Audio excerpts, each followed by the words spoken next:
27, del versículo 45 al 54. Amén.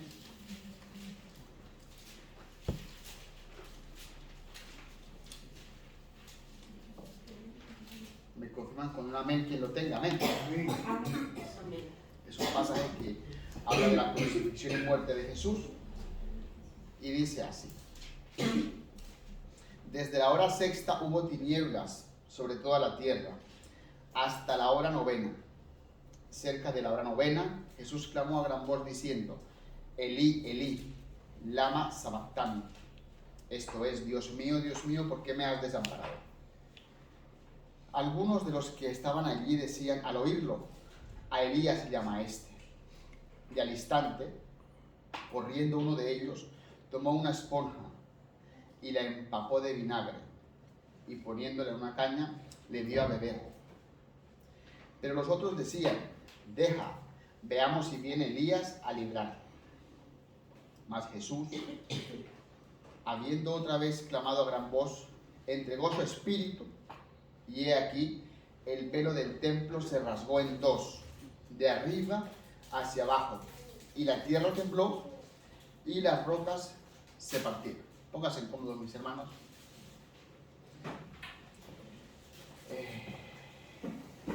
Vamos a meditar en este pasaje bíblico bajo el tema acceso directo al Padre. Amén. Amén. Mis hermanos, Dios habla a través de su palabra que Él se reveló a toda la humanidad a través de la naturaleza. Es decir, que si bien es cierto, nosotros a día de hoy tenemos aquí el mensaje de Dios condensado, que es completo, que es total, hubo un tiempo que no fue así. Hubo un tiempo, siglos atrás, en los que la política, la iglesia tradicional, guerras, impedían que esta palabra llegase, ¿no? Antes de la imprenta, antes de Gutenberg, no teníamos esta palabra. Y podemos ver, sin ir muy lejos, cómo a través de la historia, de hecho, muchos líderes políticos, muchos hombres guiados por el diablo, intentaron prohibirla, intentaron destruirla, ¿no? A día de hoy hay países en los que no se puede leer abiertamente. Hablando de ironías, en el estudio esta mañana, el país que más las fabrica, las prohíbe. La mayoría de las Biblias se imprimen en China, ¿no? Pero oficialmente el gobierno chino impide a sus ciudadanos abrirla y predicarla libremente. Hay misioneros, hay hombres de Dios, pero no con la facilidad con las que tienen otros libros. Amén. Entonces, mis hermanos, lo que quiero que estudiemos hoy es que la facilidad de acceso con Dios no siempre ha sido la que tenemos hoy. De hecho, el mismo pueblo judío, durante mucho tiempo, bueno, los líderes políticos de aquella entonces, mantenían al pueblo un poco al margen, ¿no?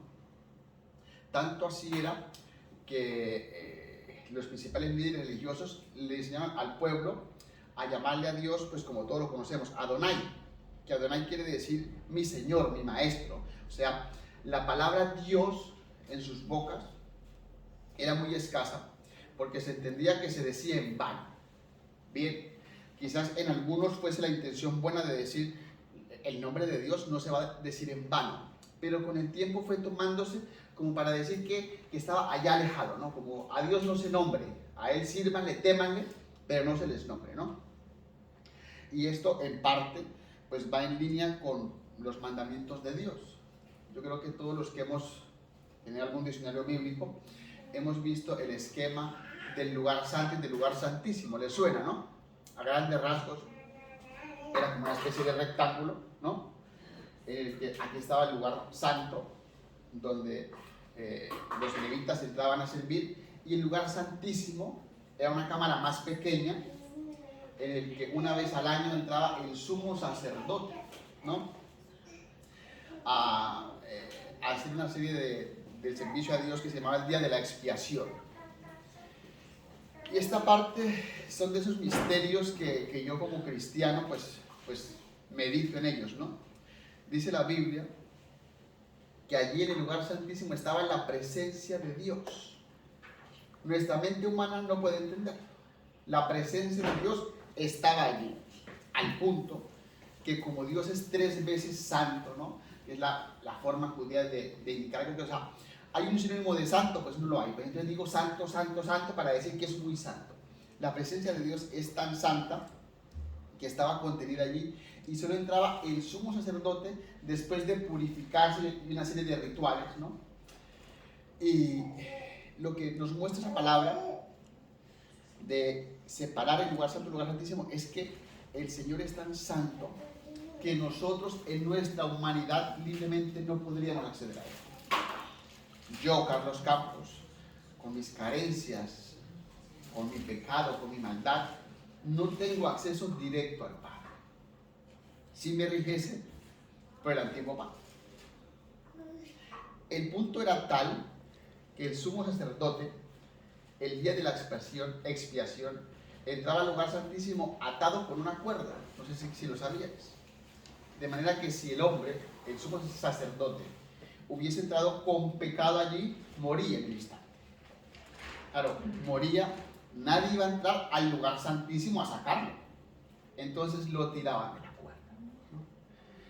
Y el mejor ejemplo de ello es cuando el arca del pacto se mueve, ¿no? Allí en Primera de Samuel, creo que es que unos hombres tocan el arca del pacto sin la intención, pero porque se iban a caer, la tocaron y murieron, ¿no? El pasaje que acabamos de leer tiene muchos temas simbólicos, ¿no? Una parte de que se va la luz, el temblor, pero yo quiero que profundicemos en ese velo que separaba el lugar santo del lugar santísimo y que murió. Vamos a meditar en esta parte porque para mí es muy profunda y dice mucho de sí. Mira, el versículo 45, bueno, empieza a hablar que hubo oscuridad, pero yo quiero que profundicemos, además de la agonía de Jesús, de lo que Él sufrió teniendo sed y le dieron vinagre, que es muy profundo. Yo quiero que meditemos en lo que dice el versículo 50 y 51. Dice el versículo 50, más Jesús, habiendo otra vez clamado a gran voz, entregó el Espíritu, es decir, murió. Todos conocemos la dualidad de Cristo, ¿no? Él era Dios, pero también fue hombre. Y en su humanidad, en este versículo 50, al entregar su Espíritu, Él murió. Es decir, el alma salió de su cuerpo.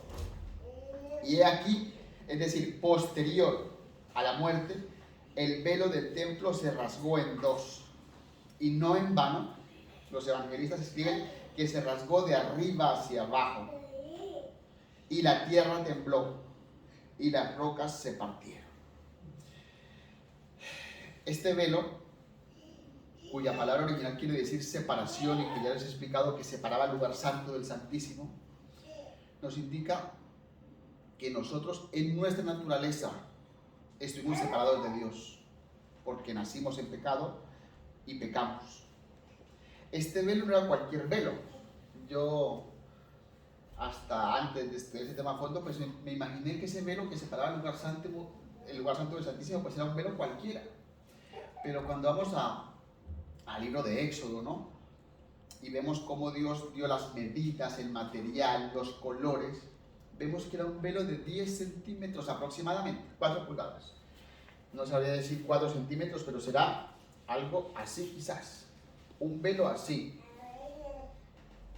Podríamos decir que más que un velo era como un muro, una pared, porque eso era de lino fino trenzado. Y todos conocemos que los judíos lo que hacen, lo hacen bien. Son buenos arquitectos, son buenos médicos, son buenos ingenieros. Y si Dios les dio la orden de hacer un velo de lino fino, buscaron el mejor lino fino.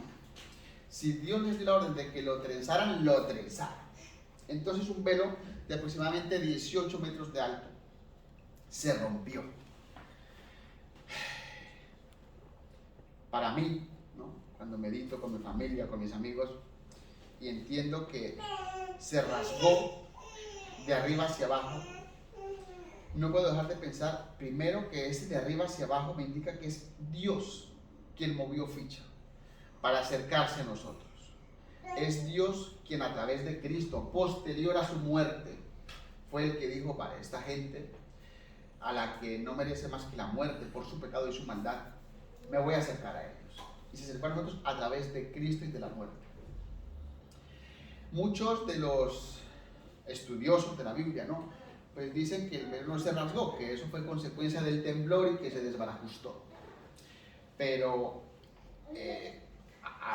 apelando a la lógica, si el daño del velo hubiese sido consecuencia, si hubiese sido consecuencia del temblor, se hubiese caído directamente, porque colgaba de unas varas, de una madera muy fuerte, se hubiese caído, pero se rasgó en dos, es decir, dio acceso, ¿no? Yo lo visualizo, de hecho, si ustedes buscan en Google el velo, pues da a entender como que se rasgó, ¡fa! Y ese lugar santísimo, ese lugar al que solo accedía el sumo sacerdote después de un ritual de limpieza para expiarlo, toda la humanidad tenía acceso. Y es el eje central de nuestra salvación. Es el eje central de que nosotros, pecadores, malagradecidos y llenos de inmundicia, al reconocer a Cristo como nuestro Salvador, tenemos acceso al Padre. Yo creo que esta parte no es ninguna novedad para ninguno de ustedes, porque todos los que estamos aquí, que hemos conocido de Dios, que en un momento de nuestra vida nos hemos arrepentido y le hemos entregado nuestras cargas, entendemos que tenemos acceso al Padre, ¿no? Y lo que yo quiero, y el eje central de esta meditación, es qué estamos haciendo con ese acceso directo que tenemos al Padre, ¿no? Como les decía, antes el judío de a pie tenía una serie de rituales, ¿no? Podía entregar un cordero, si no tenía dinero, pues podía reemplazarlo por otras cuestiones, pero nosotros, los gentiles, de hecho, los hermanos congregados en la iglesia de Calahorra, en marzo del 2023, tenemos libre acceso al Padre. ¿Y qué estamos haciendo? ¿Qué estamos haciendo nosotros con esa bendición que mucha gente no tuvo? ¿Qué estamos haciendo? ¿Qué estoy haciendo yo? ¿Qué están haciendo ustedes? Amén. Amén. Nosotros, a veces nos cuesta entenderlo, pero quizás la palabra nos ayuda a ver estas cosas mejor. Y lo que dice la palabra de Dios es que ese ritual que hacía año tras año el sumo sacerdote de expiar los pecados del pueblo, lo hizo Cristo por una sola vez, y a Él se la honra y la gloria por los siglos de los siglos. Es decir, nuestra confianza, nuestra fe en la salvación está depositada en aquel que una vez y por todas murió, ¿no? Es muy conocido por todos aquel ritual del cordero que degollaban, que la sangre, ¿no? Todos sabemos también que fue Cristo el que una vez y por todas se entregó como un cordero sin mancha y sin pecado por nosotros. Vamos a meditar un poco en el papel que tenemos nosotros, siendo partícipes de Cristo tras la ruptura de ese velo. Vamos a leer la palabra de Dios en 1 de Pedro 2:9. Les invito a que vayamos allí. La carta universal del apóstol Pedro, que dice así. Fíjate que habla, ese capítulo lo titulan falsos profetas y falsos maestros. Segunda de Pedro 3:18. El día del Señor vendrá. Dice así: antes bien, creced en la gracia y en el conocimiento de nuestro Señor y Salvador Jesucristo. Mis hermanos, nosotros estamos llamados a crecer. Es un concepto dinámico, no es estático. Es decir, como les comentaba, los que hemos conocido de Dios y nos hemos arrepentido y le hemos entregado su vida a Él, somos salvos. Bien, en ese momento el Señor te salva, pero el Señor no te pide que te quedes ahí. El Señor nos habla que crezcamos. Y a veces crecer, nosotros en nuestra humanidad, pues lo relacionamos con aumentar de tamaño, ¿no? Lo aumentamos con tener más títulos, lo aumentamos quizás con tener más amigos o más dinero. Pero, como comentábamos esta mañana, la visión espiritual, la visión cristiana, no tiene nada que ver con la visión humana. Crecer en el Señor a veces no resulta fácil, pero es absolutamente necesario. Crecer en el Señor a veces implica sacrificios, ¿no? Crecer en el Señor implica, como dice el apóstol Pablo, negarnos a nosotros, ¿no? Morir nosotros para que Cristo haga esa obra poderosa. Y la pregunta es, nosotros como cristianos debemos conformarnos con la salvación como tal, porque eso es lo que a mí a veces me retumba en la cabeza, ¿no? Vale, el Señor me salvó, me redimió, ¿y ahora qué? Cristo nos dio ese don que ya hemos estudiado en repetidas veces, que es inmerecido, ¿no? Que si de Él dependiese, que si de nosotros dependiese, estaríamos en el infierno, pero el Señor nos miró con ojos de amor. Hemos comprobado muchos capítulos, en muchos versículos, y de hecho en el texto base me dice eso, que fue Dios quien tomó la iniciativa, ¿no? O sea, a partir de Él bajó, fue Él cuando estábamos nosotros muertos en delitos y pecados, fue Él quien nos hizo libres. Y cuando meditaba en esto, en que Dios nos llama a crecer, intentaba ejemplificar un poco, que no es parecido, es un poco para visualizarlo, ¿no? Y yo pensaba para mí mismo que la salvación es como una medalla que llevamos aquí, como cuando nos apuntamos a un evento y nos dan una escarapela, ¿no?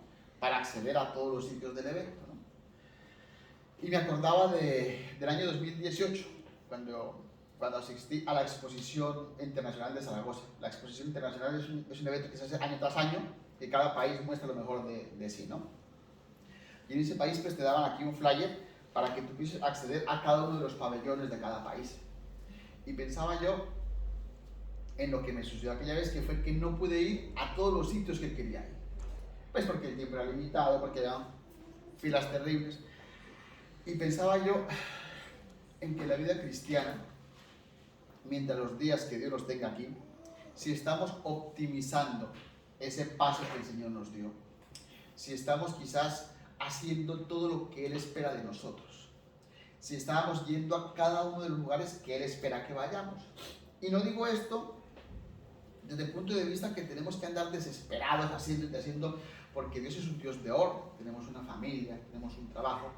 Les digo esto desde la óptica del cristiano que quizás un día medita, así como dice, Señor, estoy haciendo todo lo que tú esperas de mí. Lo digo desde la óptica de que nosotros tenemos en el fondo de nuestro ser algo llamado conciencia, y a ella no podemos engañar. Podemos decirle al pastor que no tenemos tiempo, podemos decirle al grupo, al líder de trabajo que estamos ocupados, o podemos incluso saber que tenemos cosas que hacer y no las hacemos, y Dios a través de nuestra conciencia nos va a decir, podías haber dado un poquito más, podías haber colaborado un poquito más, podías haber asistido un poquito más. Amén. Entonces visualizaba yo aquel flyer, ¿no?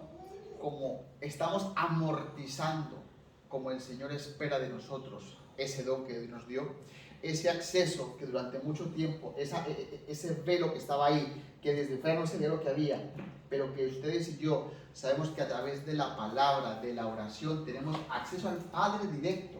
O sea, podemos, humanamente, insisto, nos cuesta, pero ustedes y yo podemos hablarle directamente a quien creó el cielo y la tierra.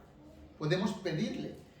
Decía esta mañana, es decir, podemos ponerle a Él las oraciones, ¿no? Nuestros deseos en oración, y quizás no lo hacemos con la cantidad, con la calidad y con la intensidad que deberíamos hacerlo.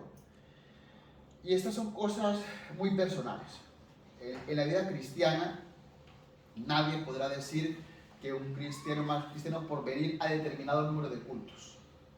Nadie podrá decir que es más o menos cristiano por orar tantas horas, porque esos son temas personales de cada uno, ¿no? El Señor, por ejemplo, le recriminó a los apóstoles, no habéis orado una hora, ¿no? Y hay gente que se coge, no, es que no, es una forma de decir, oye, no habéis podido dar un tiempo prudente, ¿no? Yo desde aquí, ¿no? No puedo ni podría decir hay que orar tantas horas, tantos días, no tantos ayunos, no, pero lo que sí es cierto es que la palabra me llama a crecer en gracia, y crecer en gracia es que cada uno de los aspectos de la vida cristiana tenemos que mejorarlo. Y la vida cristiana, pues, no voy a explicarles lo que implica la oración, el ayuno, porque eso es otra predicación, pero sé que nuestro corazón, sé que nuestra conciencia, sé que en ese examen personal podemos decir hoy, ¿qué puedo cambiar? ¿Qué puedo mejorar? ¿Qué puedo hacer para que ese acceso directo que Dios me dio hacia el Padre, que Jesús me dio hacia el Padre, lo estoy amortizando, ¿no? Los que sabemos aquí de números veces, amortizar, cuando tengo una máquina y la uso lo más posible, lo mejor posible, ¿no? Pues nuestra vida cristiana no es diferente de ello. O sea, estamos siendo de verdad obreros aprobados, estamos siendo mayordomos como aquellos que su Señor les dio tantos talentos y lo invirtió y aprovechó más. O estamos haciendo quizás como el mayordomo que cogió el talento, lo escondió y el ñapa viene su padre, su señor, y le dice, no, es que yo sé que tú eres un hombre muy serio, pues lo guardé para tenértelo. No, yo quiero que me dé más. Y hago mucho hincapié en esto porque estamos en un momento que como iglesia local, pues tenemos que trabajar, tenemos que pedirle al Señor que nos guíe. Cuando el Señor nos habla de que nos puso a nosotros ciertos dones, ¿no? Ya lo hemos estudiado, se ha comentado en este púlpito, ¿no? De que Dios repartió ciertos dones. Todos tenemos un don, ¿no? Estoy usando eso que Dios me dio de la mejor manera posible. Estoy incentivando a los demás a que exploten eso que Dios les dio. Me repito como el ajo, pero es necesario. Estamos optimizando en los elementos que el Señor nos dio. Vamos a leer la palabra de Dios en Hebreos.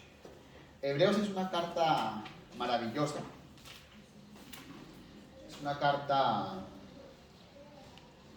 que me suscita mucha inquietud porque soy curioso y quisiera saber quién la escribió. No sé quién la escribió. Lo que sé es que es inspirada por el Espíritu Santo y que tiene para sí muchas verdades fundamentales que tenemos que estudiar. Amén. Hebreos 6 dice lo siguiente: por tanto, dejando ya los rudimentos de la doctrina de Cristo, vamos adelante. ¿Hacia dónde? A la perfección, no echando otra vez el fundamento del arrepentimiento de obras muertas y de la fe en Dios. Mis hermanos, esta palabra es una palabra profunda que no, es decir, yo quiero que, sin profundizar en ella, entendamos que el Señor nos habla de que, vale, tú has sido salvo, el Señor te redimió, pero vete hacia adelante, hacia la perfección. O sea, el fundamento de que Cristo murió por ti, si en tu corazón ya ha sido así, tú tienes que avanzar, tienes que perfeccionar esa relación que Dios te dio. Tenemos que avanzar en madurez. Mis hermanos, Dios es un Dios justo y Dios entiende cada proceso. Dios entiende que quizás algunos tienen un proceso acelerado del crecimiento con Él, otros más lento. Eso es evidente, ¿no? No todos crecemos de la misma manera. Lo que sí es cierto es que el Señor está pendiente de que sea en la posición que estemos, que Él la conoce, que Él la examina, que Él la escudriña y que hace parte de esa relación de ustedes con Dios. El Señor te va a pedir cada día un pasito más, un pasito más. No somos nosotros, no estamos llamados, y esto a mí me retumba en el corazón, no somos simples espectadores. Yo en mi momento de preparar el sermón y de pedirle a Dios que me ayudase, yo visualizaba, ¿no?, el flyer este llamado salvación. Y si estamos dentro, porque hemos podido entrar y estamos sentados visualizando el evento, o estamos yendo a cada lugar del evento, estamos moviéndonos para que más gente pueda entrar a dicho evento, estamos trabajando para que ese evento sea maravilloso. Quizás el ejemplo no es muy claro, pero sé que me están entendiendo el mensaje. Tenemos una fortuna maravillosa que es la salvación. Tenemos la maravillosa oportunidad de tener acceso al Padre. Y el Señor nos dice que podemos dar un poquito más. podemos crecer, podemos examinarnos y decir, Señor, ¿qué he hecho hasta ahora que no te ha agradado? ¿Y qué no he hecho hasta ahora que debería estar haciendo? El Señor nos pide que avancemos porque los días son malos. Los días son malos, dice la palabra del Señor. Amén. Hay una parte muy bonita que es Hechos 6:4. Al inicio de la iglesia primitiva, ¿no? La iglesia, tras Jesús morir, Jesús se queda con los suyos 40 días. Antes de ascender al cielo, Él les promete que el Espíritu Santo vendría sobre ellos. El Espíritu Santo viene sobre ellos y la iglesia empieza a andar, ¿no? Pero como toda organización, en este caso, pues humana, porque estaba con sus miembros eran humanos, pues no sabían cómo organizarse, ¿no? Y bueno, guiados por el Espíritu Santo, hay una lección de diáconos, ¿no? Y dice el capítulo 4, versículo 8. Y nosotros persistiremos en la oración y en el ministerio de la palabra. Esto lo dice posterior a que se elijan una serie de diáconos, porque los que predicaban, los que ministraban, pues no podían hacer todo, no podían servir a las viudas a la par que predicaban, a la par que iban a llevar, ¿no?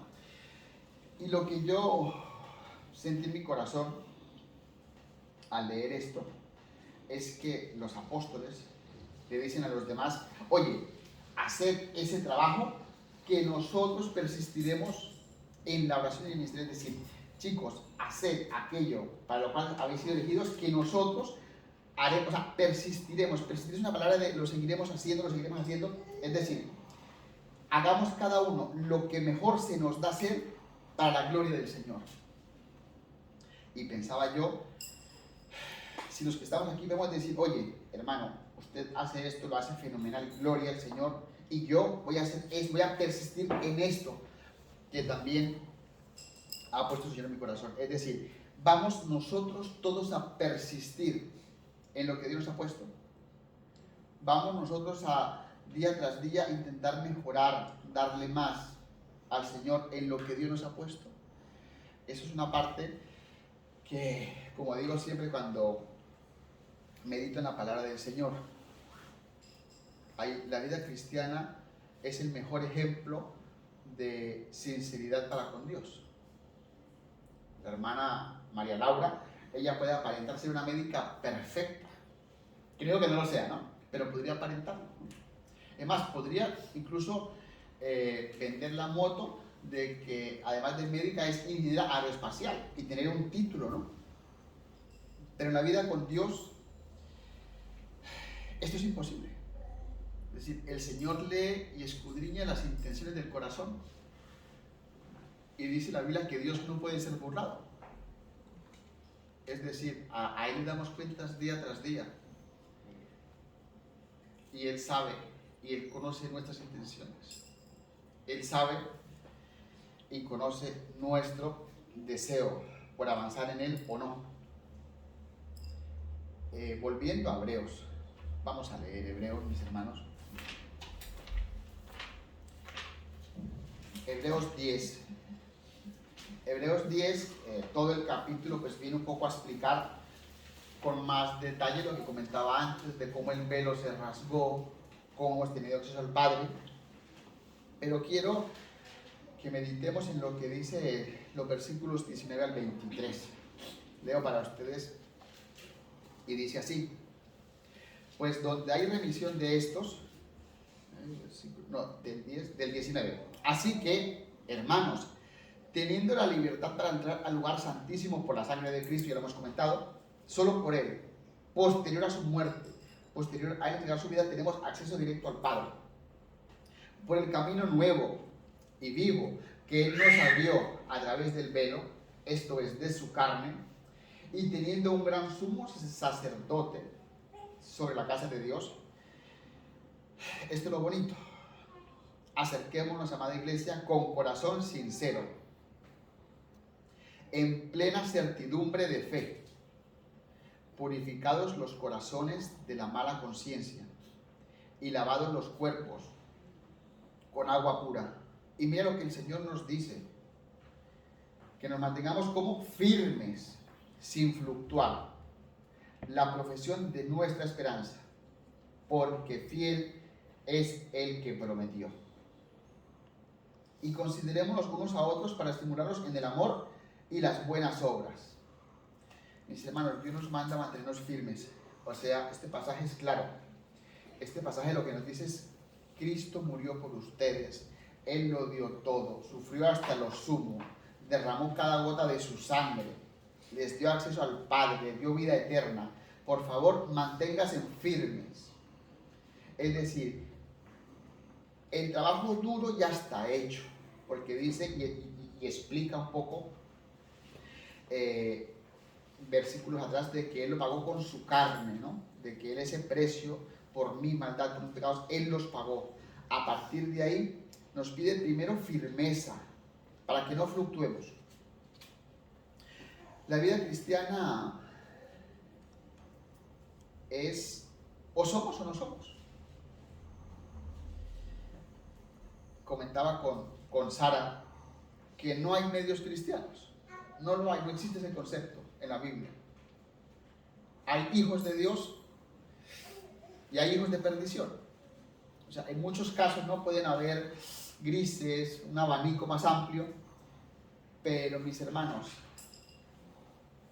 si somos hijos de Dios, si somos gobernados por Dios, si somos guiados por el Espíritu Santo, Dios nos manda a mantenernos firmes. Y el Señor nos manda esta palabra porque Él sabe que somos humanos. Es decir, porque entiende que el mundo nos bombardea. Pero mira lo maravilloso que dice de que confiemos en Él, porque Él lo prometió. Él nos prometió que nos acompañaría. Él que le dijo a sus apóstoles y a sus seguidores antes de ascender: yo estaré con vosotros ¿hasta cuándo? Hasta el fin del mundo. Es decir, si Él nos prometió que nos guiaría, que nos enviaría su Espíritu Santo, que estará siempre, es decir, Él nos dice: yo ya hice lo gordo del trabajo, yo ya pagué por usted, yo ya hice lo que tenía que hacer, yo levanté mi mano y dije: heme aquí. Espera, mi hermano, que usted y yo nos mantengamos firmes sin fluctuar en la profesión de nuestra esperanza.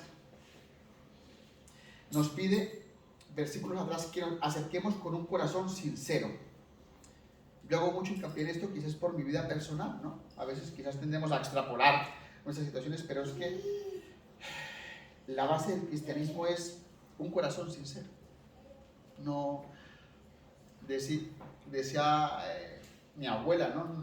En el cristianismo no se pueden pagar indulgencias con avemarías ajenas, porque arriba el que nos juzga es el que examina nuestro corazón, ¿no? En la universidad, en el colegio, en el trabajo, podemos coger el trabajo de alguien y hacerlo pasar por nuestro. Pasa mucho en la vida escolar. Cantidad de gente en grupos de trabajo, hay uno que hace el trabajo gordo, otros ponen su nombre, ¿no? Pero con Dios tenemos que acercarnos con un corazón sincero, en plena certidumbre de fe, es decir, con la conciencia plena de quién hemos puesto nuestra esperanza. Mis hermanos, el Señor purificó nuestros corazones, Él lavó nuestros cuerpos, Él ya pagó nuestro pecado, pero hoy nos invita, yo creo que con total claridad, a que avancemos, a que crezcamos, a que nos examinemos, a que nos mantengamos firmes sin fluctuar,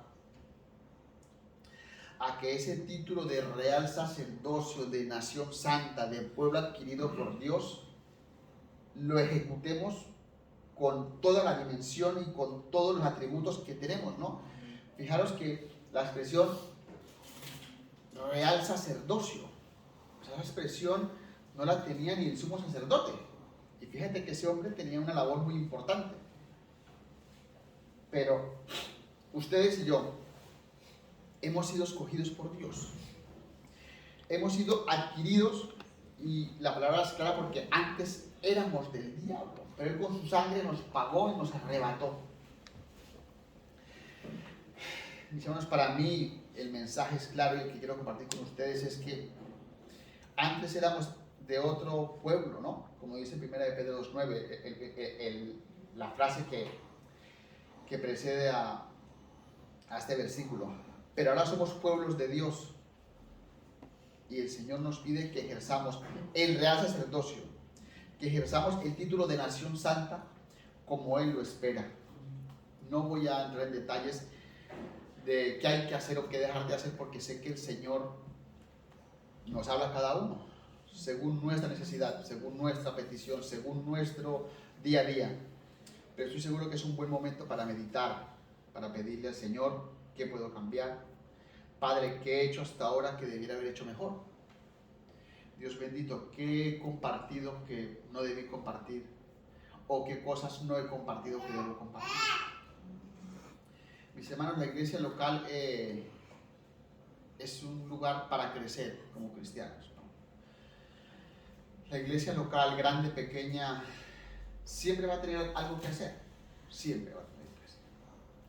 Y a veces, los que siempre hemos pertenecido a congregaciones pequeñas, a veces esperamos tener o ser parte de una congregación grande para empezar a trabajar. Y es todo lo contrario. Dios necesita que trabajemos en su obra para que Él sea glorificado, no para que la iglesia crezca, pero a través de ese trabajo el Señor va a añadir gente a su iglesia que ha de ser salva. La iglesia local es un buen lugar, mis hermanos, para demostrar que queremos crecer, que queremos avanzar, que queremos mantenernos firmes en nuestras convicciones y que día tras día estamos dispuestos a que el Señor nos cambie, nos transforme, nos pula, y que de aquí en adelante, mis hermanos, tengamos la conciencia de que el velo se rasgó, de que el Padre Celestial espera más de nosotros, de que el Padre Celestial nos dio unos atributos que nunca se los dio a nadie. El pueblo judío tuvo promesas maravillosas, ¿no? Pero estaba limitado a ciertas cuestiones, ¿no? Y usted y yo tenemos la ventaja mejorada que tenía el sumo sacerdote, que es acercarnos a Dios confiadamente. Entonces les invito a que oremos para que el Señor hable a cada corazón y de aquí el Señor obre en nuestras vidas según su voluntad. Amén. Vamos a orar.